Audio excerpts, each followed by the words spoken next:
السلام عليكم ورحمة الله تعالى وبركاته، مرحبا بالجميع. في هذا الفيديو إن شاء الله راح نشوفوا أغرب قصة صارت في هذا رمضان، أغرب اغتيال صرا في هذا رمضان.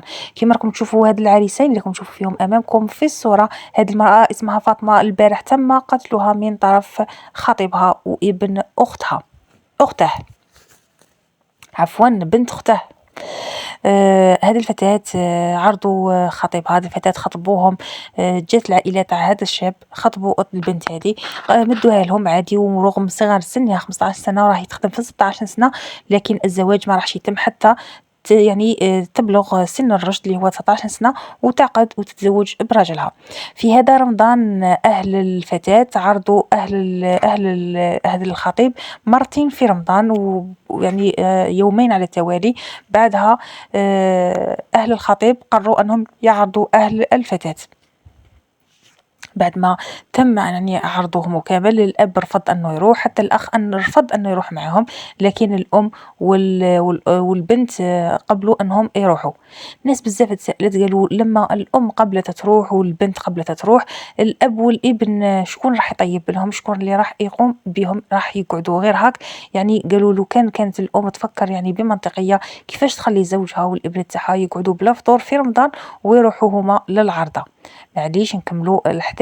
هذه الحكاية، راحوا لهذيك العرضة، فطروا عادي مع أهل الخطيب حتى يعني وصلوها للسحور، حتى جاء وقت متأخر وما عندهمش هما الركبة، والمكان اللي يسكن فيه الخطيب في قرية بعيدة بزاف على المدينة. الام عيطت للزوج تاعها وقالت له باللي شكاين ما قدروش نجو. قال لهم باتوا هما في هذيك الليله في هذاك الدار. لما باتوا، الام باتت مع البنت تاعها. من بعد هذه شهد، طفله اسمها شهد بنت اخت الخطيب، تعيط للخطيب، تعيط له خالي. كانت تكره بزاف هذه الخطيبه، كانت تكره بزاف فاطمه، كانت تغير منها بزاف، قالك غيره شديده بزاف. والام فصحت وهضرت على هذه النقطه. المهم كانت في الليل تعيط لها، ولا نجويها الصباح عيطت لها، قالت لها خرجي معايا، قالت لها لا باغيه نرقد. قاعده تتاكد لها باش تروح معها، وين استدرجتها وخرجتها من غرفه النوم، وداروا في بلاصتها بطاطين كما قالوا هما، يعني كوفيرطات، ستفوهم وداروا شكل شغل واحد راه راقد ومغطيينه. داتها للجنان، التم ما كاش اللي يعرف واش اسرى. رجعت شهد تبكي تبكي تبكي وتقول باللي رجع راه فيها وراهي مريضه، ومنها صبوها يعني راحت تسلم على الام تاعها اللي هي اخت الخطيب، ومن بعد راحت توضات وقعدت تصلي وتقرا في القران. الام تهولت على بنتها، قالت لها بنتي وين راهي فاطمه؟ قالت لها دخلت قبلي راحت رقدت. الام راحت ضربت طلع على الشنبه لقاتها راقده، ومن بعد تهولت لقاتها ما تحركتش كامل وما خرجتش كامل.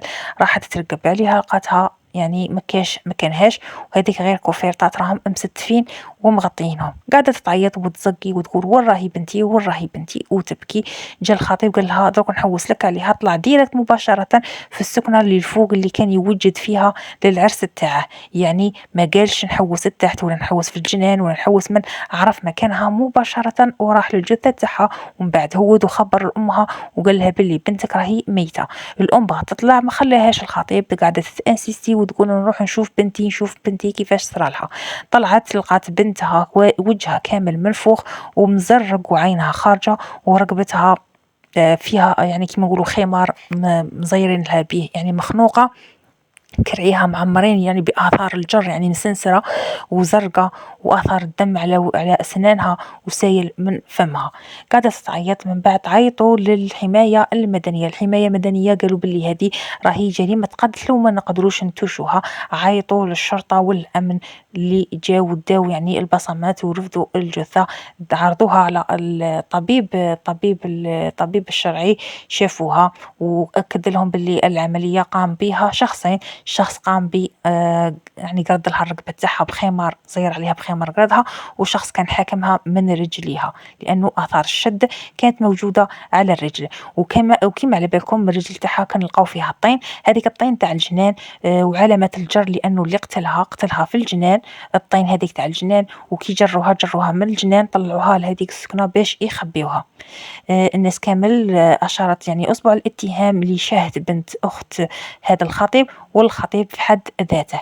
الناس بزاف يتسائلوا قالوا علاش دار هذه الجريمه، علاش يعني ما بغاهاش، علاش ما يفسخش هذيك الخطبه ويتهنى منها بلا ما يدير هذه الجريمه. كما على بالكم في مصر اللي يقتل ينقتل، يعني راح يلبس البدله الحمراء يعني ويعلنوا عليه الاعدام.